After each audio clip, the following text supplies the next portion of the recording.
Él estaba muy mal por el episodio de Mariano Ferreira, que pasó de querer literalmente tirarle el muerto a Duhalde a recibirlo en la propia cara con esa foto del principal sospechoso llamado Gurú, y después el episodio con Moyano. Él tiene una conversación que no fue una conversación agradable con Moyano en la noche del martes. Es decir, el elemento del estrés era un elemento presente y muy estrechamente vinculado con este episodio y con los otros dos que tuvo.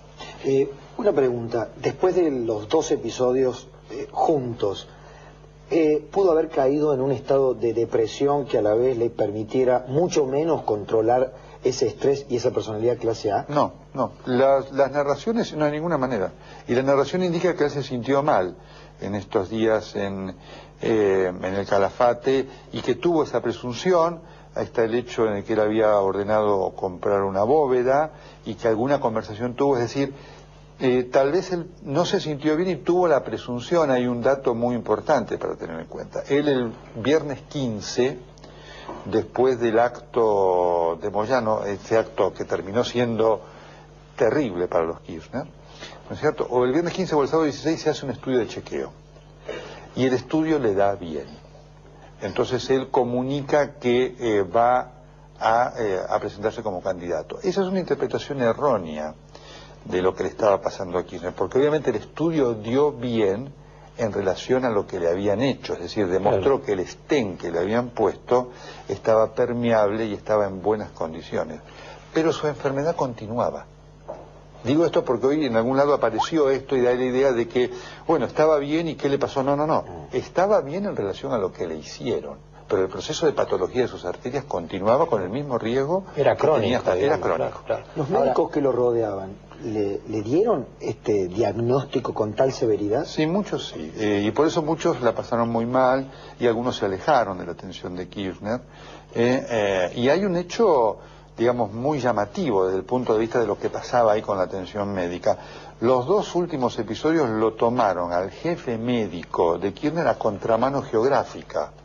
Cuando le pasó lo de la coronaria estaba él en Río Gallegos y cuando le pasó esto estaba en Buenos Aires. Uno dirá, bueno, había otros médicos, había un médico, pero está indicando que había todo un tema muy particular. Ahí había un rol muy importante en general, quien debía comunicarse con los centros médicos informando la situación que vivía Kirchner era el subjefe médico de la unidad, el doctor Ballesteros. Tenemos un recuerdo nosotros de que también Menem tuvo sus problemas de carótidas.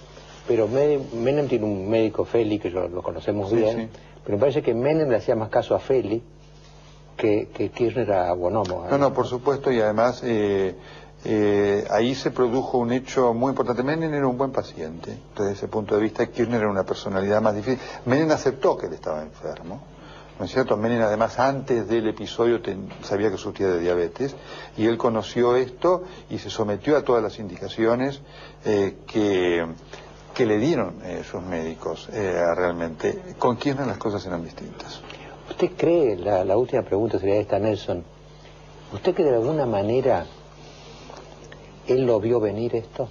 Puede ser que al final, en esta última semana, hubiera visto venir. Antes no, digamos, porque efectivamente las conductas que él tomó eran totalmente contrarias a esto de querer ser candidato. Es decir, él sale de la clínica después de la coronaria, él se opera un sábado, sale un domingo a las 11 de la noche. Ningún paciente en condición lógica, ningún médico da un alta a su paciente un domingo a las 11 de la noche, por más que sea el presidente de la República, ¿no es cierto?, en esas condiciones.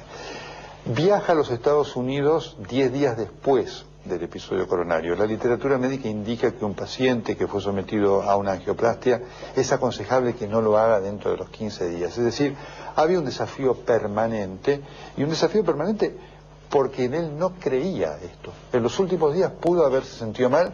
Se dice que hay una conversación en donde él habla de el episodio de Tayana con Perón, cuando Tayana le dice a Perón, si usted estuviera en Madrid vive 5 años más. En realidad todavía es más duro. Tayana no se lo llega a decir con tanta claridad, se lo dice sí a la gente del Consejo Justicialista, le dice, tenemos Perón para 6 meses. Digamos, en el último momento estaba con esto, pero le doy este dato. Ya le digo, el chequeo del 15 y el 16, que le da positivo, él con esto comunica en forma amplia a toda la mesa que va a ser el candidato. Porque hay una interpretación, va a venir acá más adelante en el programa Santiago Kovatlov, un espléndido artículo de Nación, una cosa que ya parece una tragedia griega, Sí, porque claro. él dice, él venía declinando su poder, en el consenso, estaba en dificultades, y entonces él sugiere, como Atlón para preguntarle después cuando venga, que si tenía que optar entre moderar, limitar, recomponer las relaciones con la oposición, esta vía media, o lo cual podría llevar a un mal, digamos, crónico, pero no tan grave, prefirió optar a apostar a la vida de Bonaparte, es decir, prefirió casi morir de golpe. Uh-huh. Bueno, hubo una decisión, y por supuesto que esto ya es el pensamiento de él, que eso no lo vamos a conocer, claro, ¿no es cierto?, y da para la especulación. Porque la información está cruzada. Él tenía la percepción de que ganaba la elección, digamos. Usted sabe que el mundo que vivía Néstor Kirchner era muy particular. Y más allá de encuestas, una que dicen una cosa, otra, esto no lo terminaremos de saber nunca. Él trabajaba fuertemente porque estaba convencido, y eso las voces íntimas lo marcan.